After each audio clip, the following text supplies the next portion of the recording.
नमस्कार, मी नितीन. आपण पाहत आहात वायझर इंडिया टीव्ही आणि आता पाहूया आजची महत्त्वाची बातमी. मलकापूर शहराच्या विकासासाठी निधीची कमतरता भासू देणार नाही असा ठाम विश्वास राज्याचे मदत व पुनर्वसन मंत्री नामदार मकरंद पाटील यांनी दिला. विरोधक काहीही बोलत, पण राज्याचे अर्थ खाते आपल्या पक्षाकडे आहे. मलकापूरसाठी निधीचा पाऊस पाडू असेही ते यावेळी म्हणाले. त्यांनी मलकापूरमध्ये झोपडपट्टी पुनर्वसन प्रकल्प राबवण्याबरोबरच शहराचे पालकत्व स्वतः घेत असल्याची घोषणा करून सभा दणाणून सोडली.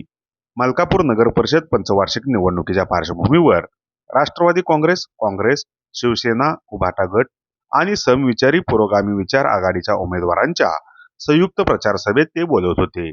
या सभेला ॲडव्होकेट उदयसिंह पाटील उंडाळकर, डॉक्टर सुधीर जगताप, बाळासाहेब सोळसकर, राजेश पाटील वाटारकर, सुनील पाटील, इंद्रजित चव्हाण, अजित पाटील चिखलीकर, संजय देसाई, प्राध्यापक धनाजीराव काटकर, काँग्रेसचे तालुकाध्यक्ष नामदेव पाटील, शिवसेनेचे जिल्हाध्यक्ष हर्षल कदम, प्रदीप पाटील, सविनय कांबळे, नगराध्यक्ष पदाचे उमेदवार डॉक्टर आर्यन कांबळे व पुरोगामी आघाडीचे नगरसेवक उपस्थित होते.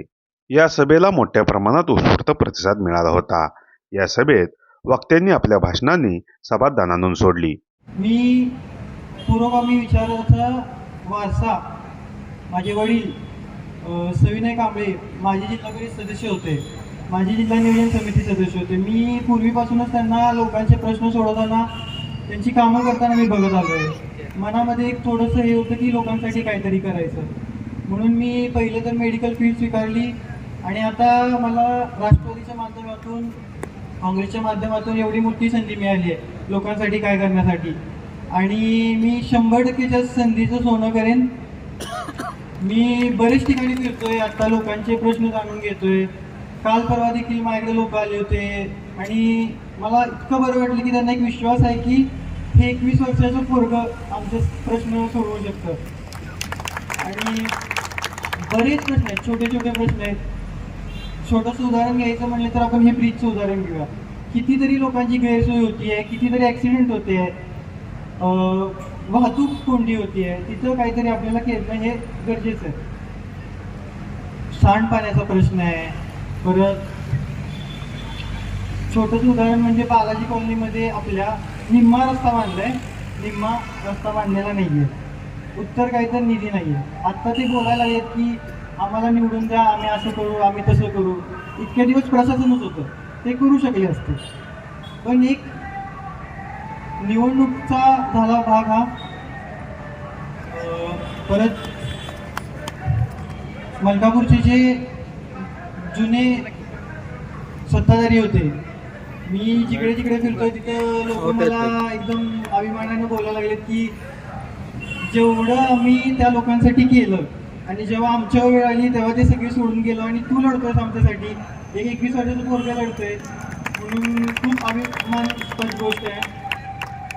आणि माझं मलकापूरसाठी विजन हे खूप चांगल्या पद्धतीनं की मी जसं जसं फिरतोय लोकांच्या अडचणी आहेत की नगरसेवक आम्ही बघितलेलेच नाही. जेव्हा निवडणूक होती तेव्हा नगरसेवक येतात, त्यानंतर 5 वर्ष दिसत नाही.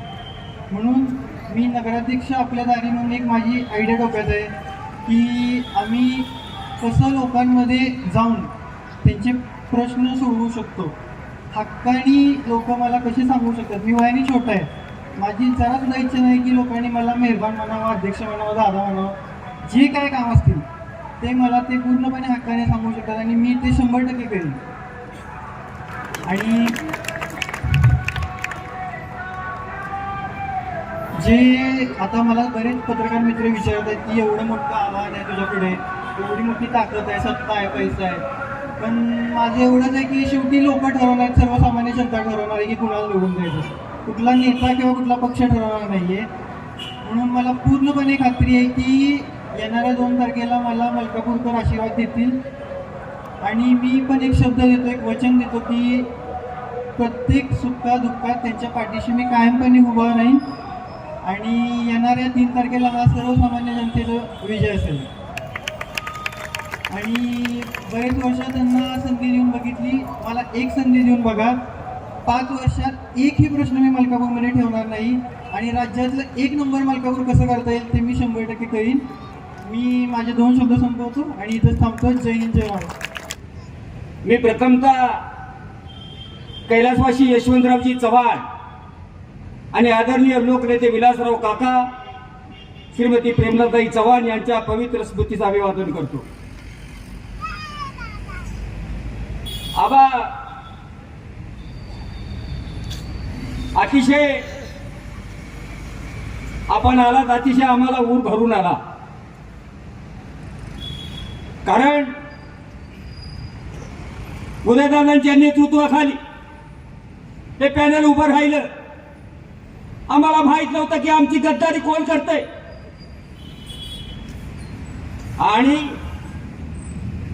ज्याने आता मगाशी हर्षल साहेबांनी सांगितलं की ज्यांच्या जीवावर तुम्ही मोठे झाला,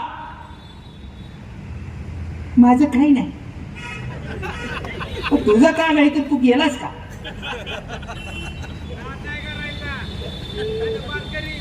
डॉक्टर हर्ष आमच्या आर्यन 21 वर्षाचा तरुण आहे, मेरिटनं डॉक्टर झालेला आहे. आमच्याकडे देवाभाऊ आहे, आमच्याकडे दादा आहे. कोण तुम्हाला निधी देणार? अरे तुझी चुकून गट्टी गटीत गेली. आता 3 बाळातपणात तुला काय गावलं नाही, यंदा गावलं. कशाला एका अर्ध्या हळकुडाल पिवळा होतो. अरे आमच्याकडे पृथ्वीराज चव्हाण की ज्यांनी 1600 कोटी रुपयाचा निधी आणला. मनोहर शिंदे ज्याच्या बरोबर युती केली, तू ये खंदील घ्या आणि अतुल भोसलेच्या नावाची पार्टी गावते का बघा. सगळीकडे पृथ्वीराज चव्हाण, विलासराव काका, प्रेमलताई चव्हाण. खोटं बोलतो का हे शिंदे?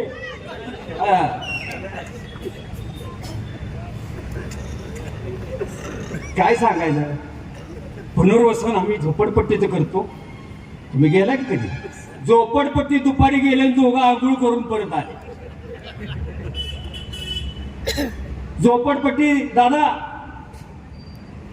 कराडचे लोक, काका आमदार, काकी खासदार, त्यावेळेस त्या लोकांचं पुनर्वसन गेले. ही बाळ तवा खाकी चड्डीत होती 2. कुणाला सांगताय? लवाडाच्या आईला उन्हात खपू नका. कशाला? आता ह्यांच्याकडे कोण आहे? खाऊची आहे की उदय दादा? तुला कशाला पाहिजे? कोण आहे? अधिग्रह आहे का नाही खाऊच्या? मला ह्या निवडणुकीत विकास झाला, विकास करत राहणार, काही अडचण नाही. अजित दादा असं रसायन आहे की ते कोणाच्या गापाला घाबरत नाही. आपल्याला विकास, मलकापूरला विकास करायचा असेल तर अजितदादा आपल्याला, आदरणीय अजितदादा आपल्याला पैसे देतील. ते मकरंद आबा, उदय दादा, पृथ्वीराज चव्हाण बघतील. आपल्याला इथलं जी गॅटमॅट आहे ती बघायचं. का ज्या पृथ्वीराज चव्हाणाला उदय अतुल भोसले विरोध केला, ज्यांनी पाण्यात बघितलं, त्यांच्या मांडीवर जाऊन बसला तुम्ही. कुठली रे? अरे तुम्ही औरंगजेबापेक्षाही खालची अवलाद तुमची. कुठं कुठं निघालाय तुम्ही? बाबा माझा तसा काही विचार नाही. उदय दादाने मी सांगितलं. त्याने दादा म्हटले, अजितराव मनोहर भाऊ तसं काही करणार नाही. मग दादा म्हटलं की मुंगासाही घावणार नाही. आणि पृथ्वीराज चव्हाणाला मी दाता सकट साप पाळायची सवय. मी त्याला सांगतोय, तो एक गोरा, तो बी साप होता, खिशातच होता. दुसरा गेला टिट्टू, आणि आता ही गेली. अरे तुझ्या वडिलाला 12 वर्ष आमदारकी दिली होती. का केला? करायचा असता तर घरातला एखादा केला असता. सामान्य कुटुंबातला खासदार की आमदार केला 12 वर्ष, दुसऱ्याला 5-6 वर्ष आमदार केला, आणि तुम्ही निघून गेला. कसला अन्याय झाला. मला मलकापूरचा विकास करायचा आहे. एखादा मेला तर काय विकास थांबतो होय? कसला विकास करायचा? कोट्यवधी रुपयाचा विकास झाला का नाही? मगाशी येताना अड्डा बघितला, डी कंपनीचा अड्डा, गोकाक गॅटमॅट तिथंच चालतं. काय पृथ्वीराज चव्हाणांचा दोष होता? मुलासारखं प्रेम केलं, तुमचे वडील वारले, कोणी तुला आधार दिला? अतुल भोसलेने आधार दिला? अरे पृथ्वीराज चव्हाणांनी तुला भावासारखं सांभाळलं, घासातला घास दिला आणि तू उपकाराची फेड अशी केली काय? म्हणून आम्ही स्वाभिमानी आहोत. मलकापूरची जनता ही काही खुळी नाही. आणि तुम्हाला काय BA ला ऍडमिशन नाही.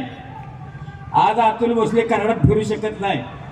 तुला नदी दिली, तुला वडा दिला, निवडून आला. आता अवा साहेब ते लातूरचे PA आणले देशमुख साहेबांना भेटा. वडिलांनी सांगितले इथं बसायचं नाही, खाली व्हा, कारण आमच्या धंद्यात खोट होते. कशा करता? मी आणि मनोहर भाऊ मलकापूरचा विकास करणार आहोत. राहिलेली जमीन घ्या दोघं आणि इथल्या लोकांसले कांदा बांधा कबरला आणि सोडा. अरे तुम्ही यशवंतराव मोहित्यांची गद्दारी केली, तुम्ही पृथ्वीराज चव्हाणांची गद्दारी केली. तुम्ही कुणाशी काही इमानदार राखला तेवढं सांगता का आपण? तुम्ही इमानदार राहू शकत नाही. आम्ही इमानदार राहिलो. दादा मला आमदार, आबा मी आमदार झालो असतो, पण म्हटलं ही औषध राहायचं नाही आपल्या पोटात, दोन्ही घ्यायला केलं. हे खांद्यावर घेतलं, कानात ओलं झालं तेव्हा कळलं.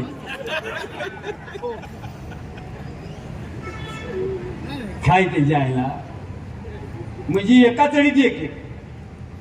मकरंद बाबा तुम्ही आला, मला आनंद झाला. तिथं त्यांनी भोसल्याची पाठ लावली वाई मध्ये. आता तुम्ही इथं आला, तुमच्या नादाला आम्ही ह्या भोसल्याची पाठ लावणार. कसलेच नाही. विकास विकास विकास म्हणून मी फार विकासाच्या गोष्टी मी करणार नाही. मी मला ते जमत बी नाही आकडे. बाबा 2 कोटी रुपयाचा निधी दिला. अहो बाबा तुम्हाला आई शपथ सांगतो, हिचं आवडत असेल. काय झालं, ह्याचं ATM बंद पडलं. बिल्डरला परवानगी लाव 5 लाख, इकडे लाव, ती ATM बंद पडलं. म्हणून आता अतुल भोसल्याची ATM वापरायचं. अतुल भोसल्याला काय वाटलं, 17 सांभाळण्यापेक्षा 1 सांभाळण्याला उपल्या बरा, 17 वार्ड सांभाळण्यापेक्षा 1 उपल्या बरा. अनुभवी आहे, पण त्रास आहे. त्रास काही नाही. पण उदयदादा मी तुम्हाला पुन्हा एकदा सांगतो, परत तुमच्याकडे घासायला येईल तर तुम्ही आम्हाला बाहेर उभं करायला त्याला खांद्यावर घ्याल. कारण काटकर सर त्यांचे उभी असायची गणित काय. मी ह्याला म्हणायचो साधी गुरुची काय त्याच्या आईला नका पुन्हा विश्वास ठेवा. पुन्हा दाढी 2 दिवस करणार नाही, जणू सुतक असल्यासारखा सारखा. आपल्याला एकच लक्षात ठेवा, आज मकरंद बाबा आलेले आहेत. मकरंद बाबा हे दिसते तसं रसायन सोपं नवं.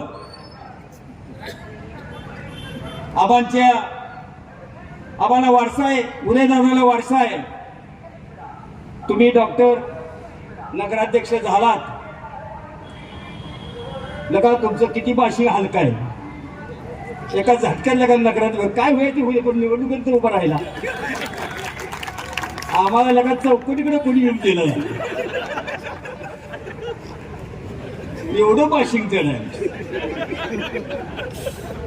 म्हणून आबा खरंच अतिशय आनंद झाला तुम्ही आला. खरंच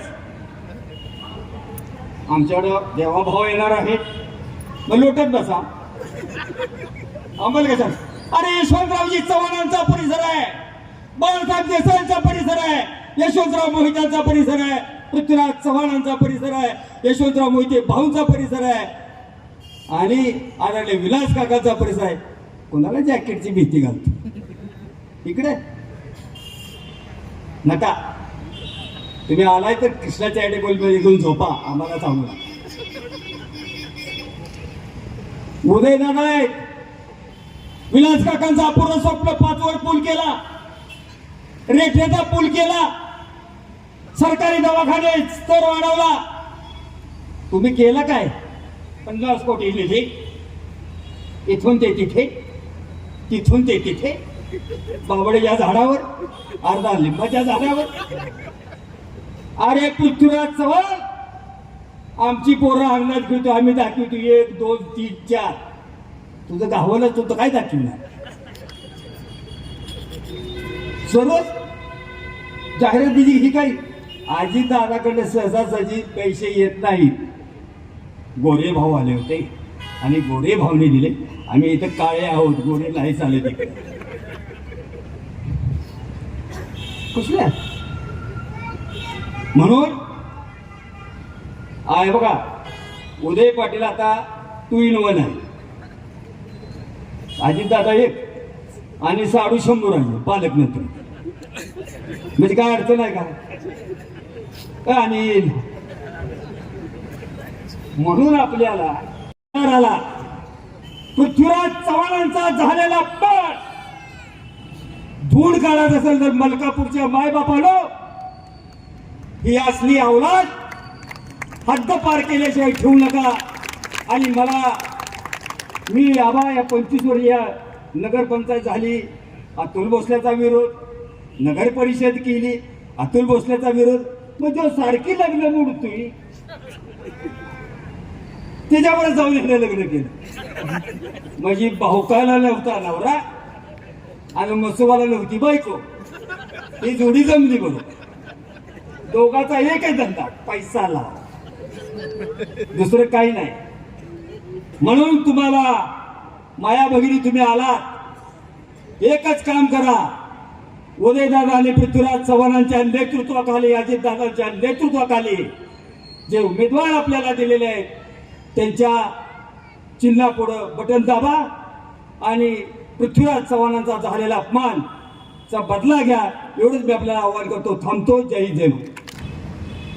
ही निवडणूक नुसती नगरपालिकेची नाहीये मित्र. खऱ्या अर्थानं आज हा जो संघर्ष होतोय हा तत्वांचा संघर्ष. सत्ता कुणाला मिळेल कुणाला मिळणार नाही हा भाग अलग आहे. कारण आपण हा जो संघर्ष उभा केलाय, ही या निवडणुकीला आपण जे सामोरं जातोय ते सामोरं एका तत्वाने आपण जातोय. आपल्याला विचारसरणीची जपणूक करायची आहे. कारण आज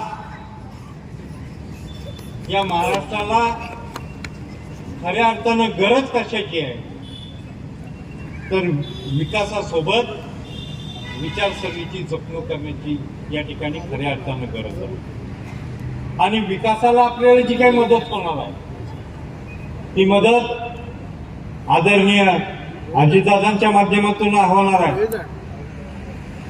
आदरणीय मकरंदाबांच्या माध्यमातून होणार आहे आणि त्याचबरोबर केंद्रामधून आपल्याला नगरपालिकेच्या माध्यमातून जी विकास कामं करायची असतात त्या विकास कामाला आपले खासदार नितीन काका यांच्या माध्यमातून आपल्याला ती मदत होणार. म्हणून मित्रो, आपल्या समोरच्या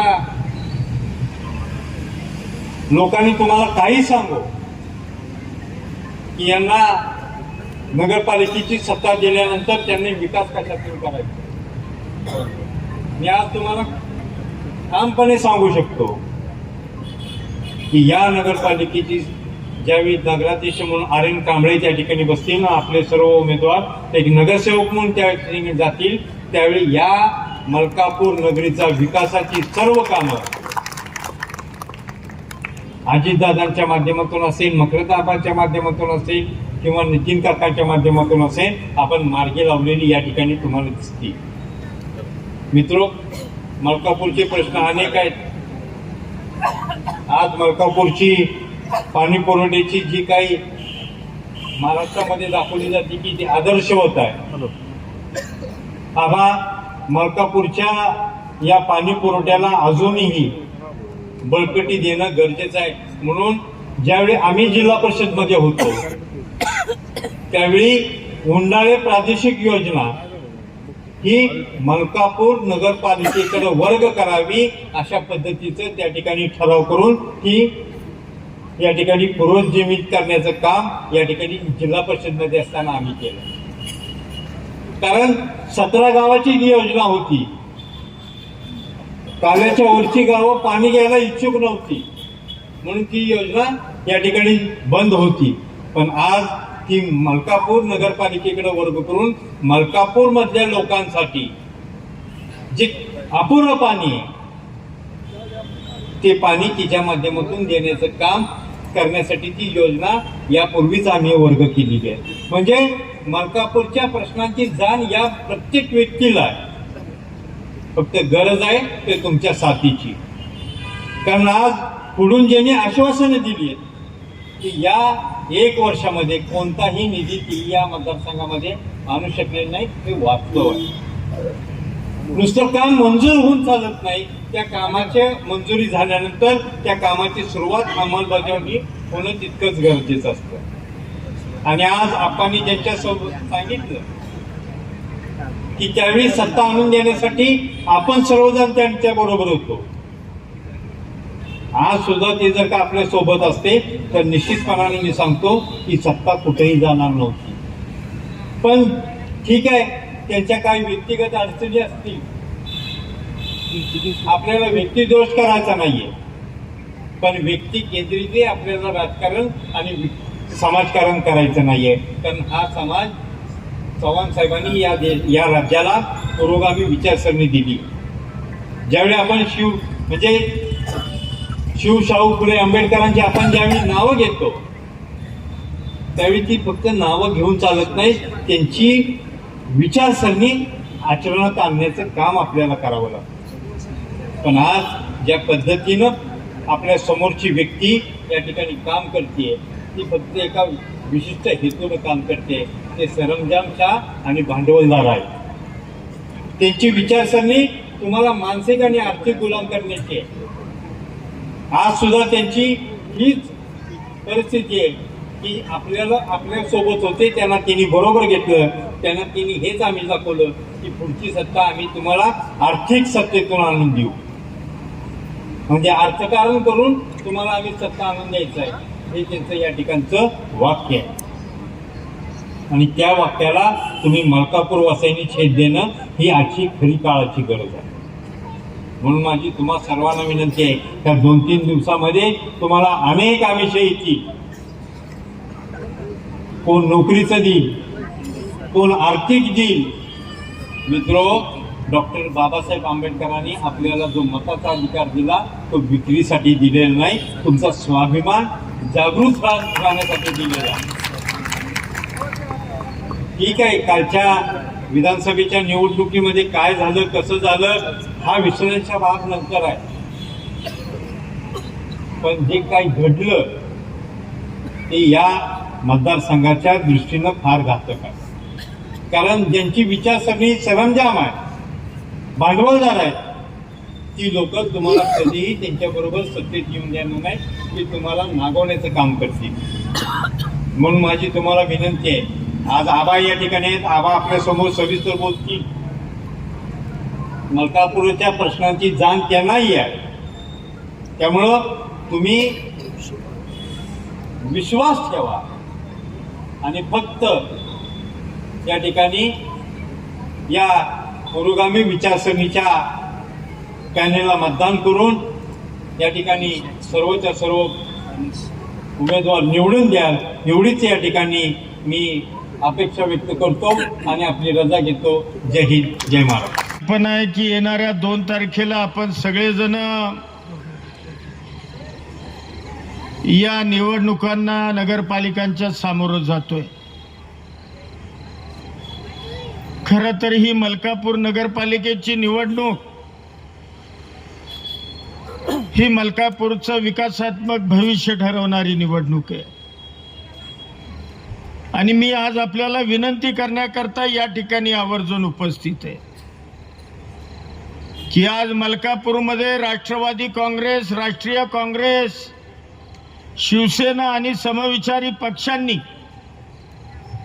एक अतिशय चांगले पॅनेल, एक अतिशय चांगले उमेदवार आपल्या समोर उभं करण्याचा प्रयत्न केलेला आहे. आपला नगराध्यक्ष पदाचा उमेदवार आर्यन हा तर उच्च शिक्षित, अनेक अतिशय सुसंस्कारी, संयमी तरुण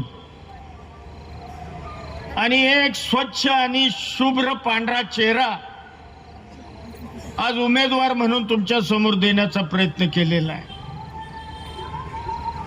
सविनय त्याचे वडील हे जिल्हा परिषदेचे सदस्य म्हणून अतिशय चांगल्या पद्धतीचं काम त्यांनी त्यांच्या कार्यकाळामध्ये केलेलं आहे. वडिलांचा समाजकारणाचा, राजकारणाचा वसा आणि उच्च शिक्षण असा दोन्हीचा संगम असणारा हा आपला एक आर्यनसारखा तरुण आहे. माझ्याकडे ज्या वेळेला पहिल्यांदा दोघंही भेटायला आले होते बापलेक, आणि मी बघत होतो की सविनयपेक्षा आर्यनच खूप बोलत होता राजकारणावर. अरे म्हणलं बाळा तुझं वय किती? तर म्हणलं आबा माझं वय फक्त 21 वर्ष. अरे म्हणलं हा एवढ्या कमी वयामध्ये या मुलाला एवढी राजकारणाची आणि समाजकारणाची जाण आहे, हे ऐकल्यानंतर मला खूप आश्चर्य वाटलं. खरं तर सध्याच्या राजकारणामध्ये सुशिक्षित तरुणांनी येणं गरजेचं आहे आणि आज ते काम आर्यनच्या निमित्तानं आज मलकापूरमध्ये आमच्या पॅनलच्या माध्यमातून होतंय. बाकीचेही उमेदवार मी बघितले, सगळे उमेदवार सुशिक्षित आहेत, समाजाच्या प्रती अनेक वर्ष समाजामध्ये राहून काम केलेले उमेदवार देण्याचा प्रयत्न केलेला आहे. आमचे दादासाहेब शिंगण हे तर एक म्हणजे मी त्यांचं ते बुकलेट बघितलं, अनेक सामाजिक कार्यामध्ये त्यांचा फार मोठा सहभाग आहे. ज्या वेळेला कोविडची महामारी आली त्यावेळेला आपण सगळ्यांनी बघितलंय की आपले वडीलधारी असतील, पै पाहुणे असतील, आप्तेष्ट असतील, हे त्यामध्ये गेले, परंतु त्यांच्या अंत्यविधीला कुटुंबीय सुद्धा उपस्थित राहत नव्हते. अशा वेळेला आमच्या दादा शिंगेंसारखा एक समाजसेवक त्या अंत्यविधीला उपस्थित राहून अंत्यविधी पार पाडत होता. मग मला सांगा, अशा पद्धतीचं जर पॅनल असेल, उमेदवार असतील,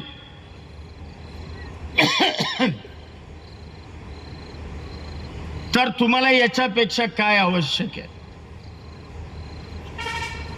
खरं तर मलकापूरचा इतिहास, मुळामध्ये मलकापूर वसवण्यामागं या कराड परिसरातील स्वातंत्र्य सैनिकांचं फार मोठं योगदान आहे. त्या काळच्या काही स्वातंत्र्य सैनिक एकत्र आले आणि यशवंतराव मोहिते भाऊंना विनंती केली आणि या मलकापूरची खऱ्या अर्थानं मुहूर्तमेढ रोवली गेली. ही मलकापूर वसाहत त्या वेळेपासून वसली आणि विकसित व्हायला लागली. आणि या मलकापूरचं नेतृत्व, किंबहुना या परिसराचं नेतृत्व अनेक दिग्गजांनी केलेलं आपण पाहिलंय. खरं तर कराड म्हणलं, सातारा जिल्हा म्हणला की कैलासवासी यशवंतराव चव्हाण साहेबांचं नाव घेतल्याशिवाय या सातारा जिल्ह्याचा इतिहास या कराड परिसराचा इतिहास पूर्णत्वाला जाऊ शकत नाही. मी तर नुसतं सातारा जिल्हा म्हणत नाही, तर या देशाचा इतिहास, या महाराष्ट्राचा इतिहास चव्हाण साहेबांचं नाव घेतल्याशिवाय पूर्णत्वाला जाऊ शकत नाही. ज्या चव्हाण साहेबांनी नव महाराष्ट्राची निर्मिती केली, ज्या चव्हाण साहेबांनी या महाराष्ट्राला खऱ्या अर्थानं वैचारिक बैठक दिली, वैचारिक दिशा दिली, या महाराष्ट्राला खऱ्या अर्थानं पुरोगामित्वाची जी दिशा चव्हाण साहेबांनी दिली, ही दिशा या महाराष्ट्रातली जनता कदापि विसरू शकत नाही. तुम्ही महाराष्ट्र बघा, एका बाजूला ठेवा आणि देशामधले इतर कुठलेही राज्य एका बाजूला ठेवा. जे महाराष्ट्रातल्या माणसांवर संस्कार आहेत, जे महाराष्ट्रातल्या लोकांचे विचार आहेत, हे विचार तुम्हाला इतर कुठल्याही राज्यामधल्या लोकांमध्ये दिसून येणार नाही. याच्या माग फक्त आणि फक्त यशवंतराव चव्हाण साहेबांचंच शिकवण या निमित्तानं निश्चितपणाने. एवढं उत्तुंग व्यक्तिमत्व कराडमधून देशामध्ये पार उपपंतप्रधान म्हणून साहेबांनी नेतृत्व केलं. या देशामधले जे जे विभाग आहेत, सगळे संरक्षण असेल, गृह असेल, जी जी महत्वाची खाती होती, ही सगळी खाती चव्हाण साहेबांनी अतिशय चांगल्या पद्धतीनं त्या ठिकाणी भूषवली. म्हणजे या परिसराला काही नेतृत्वाचीच खाण आहे का? यशवंतराव मोहिते भाऊंसारखं उत्तुंग नेतृत्व, की राज्याचे अर्थमंत्री होते, मोहिते भाऊ जर बोलायला उभे राहिले तर तास दीड तास मोहिते भाऊंचं भाषण नुसतं ऐकत राहावं, अशा पद्धतीची विद्वान व्यक्तिमत्व यशवंतराव भाऊ मोहितेंचं होतं. प्रेमला काकी चव्हाण ताई, त्यांनी सुद्धा राष्ट्रीय काँग्रेसचं अध्यक्षपद असेल, केंद्रामध्ये खासदार म्हणून कित्येक वर्ष केलेलं काम असेल, प्रेमला काकींनी सुद्धा या कराडची छाप संपूर्ण राज्यभर त्या ठिकाणी ठेवण्याचा प्रयत्न केला. विलास काका कैलासवासी काकांनी तर विधानसभेमध्ये मला वाटतं 8 का 9 टर्म, 7 टर्म काकांनी आपल्या परिसराचं विधिमंडळामध्ये नेतृत्व केलं. काकांचं नेतृत्व किंवा काकांचं नाव महाराष्ट्रामध्ये तुम्ही कुठेही जा, विलासराव काका उंडाळकर म्हणल्यानंतर लोकांना लगेचच कराड आणि कराड तालुक्याची आठवण त्या ठिकाणी होते. एवढं उत्तुंग नेतृत्व काकांचं होतं. 7 वर्षामध्ये अनेक गोष्टी, अनेक विकास, या कराड तालुक्याचा सर्वांगीण विकास करण्याचा प्रयत्न काकांनी त्या काळी केला.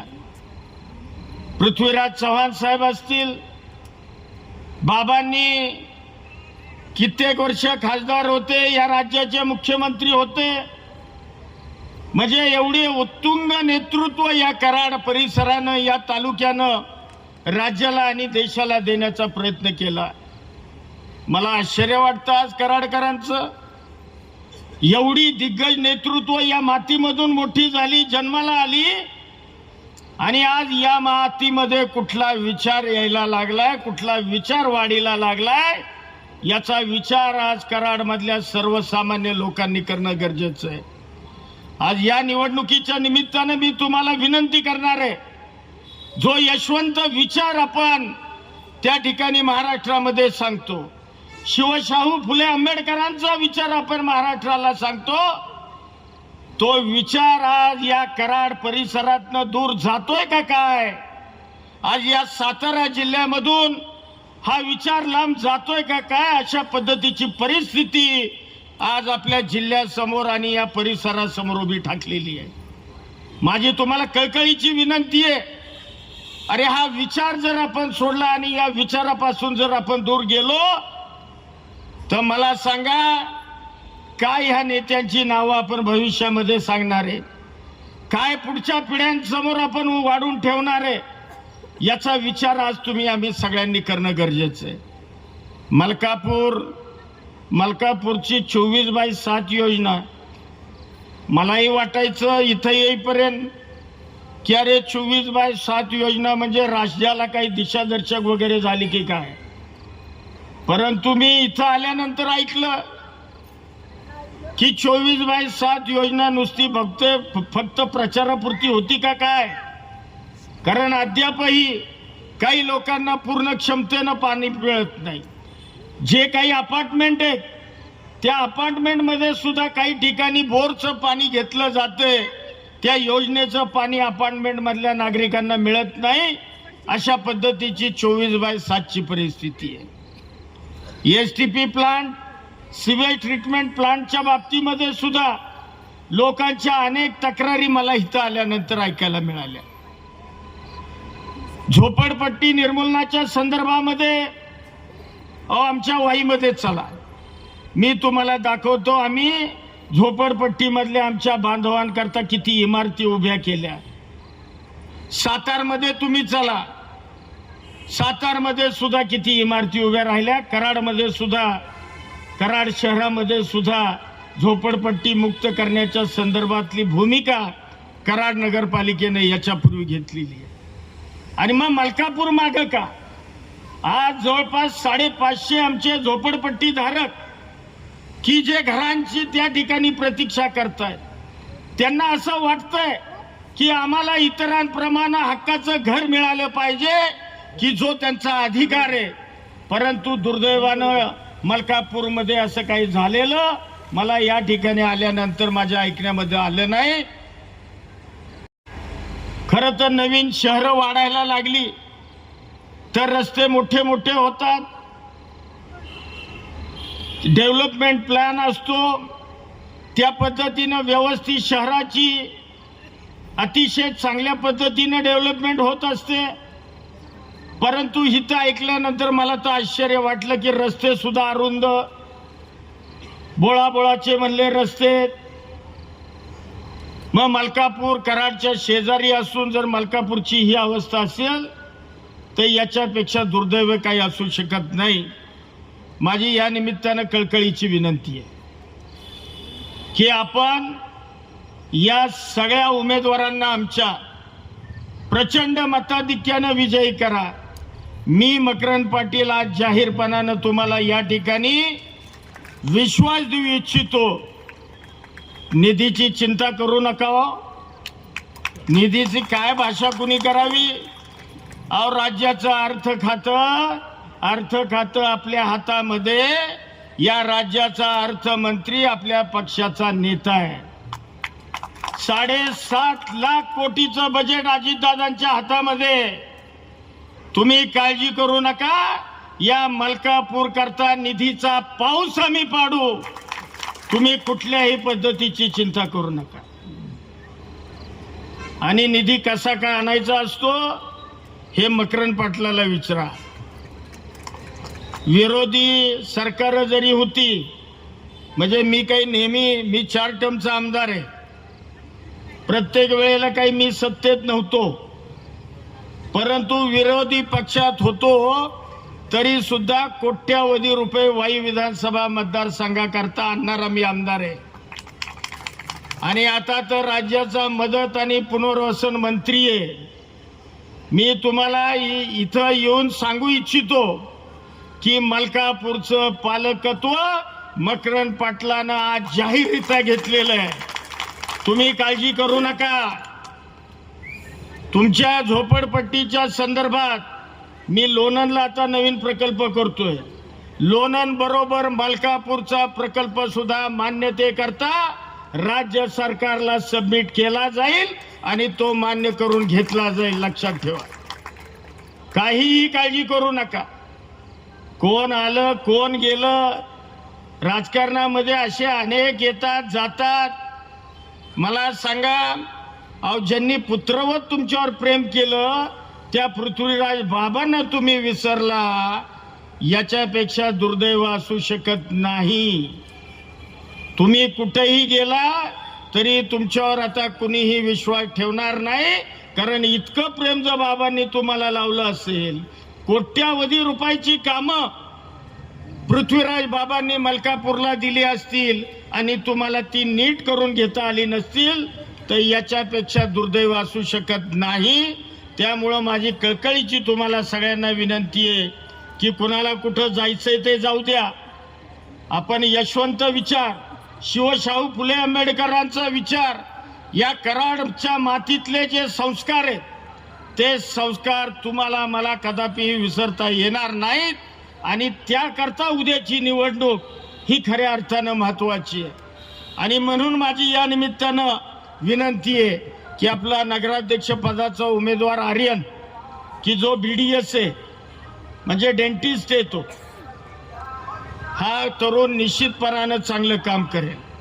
त्याचबरोबर इतर आपले उमेदवार काही घड्याळाचं चिन्ह घेऊन येत, काही मशाल घेऊन येत, काही हाताचा पंजा घेऊन येत, काही कबशी, नारळ आणि गॅस, या सगळ्या चिन्हांच्या समोरचं बटन आपण दाबा आणि हे सगळेच्या सगळे उमेदवार प्रचंड मताधिक्यानं मलकापूर नगरपालिकेमध्ये अभिमानानं आणि वाजत गाजत पाठवा, एवढीच आग्रहाची आणि कळकळीची विनंती करतो आणि मी माझे 2 शब्द थांबवतो.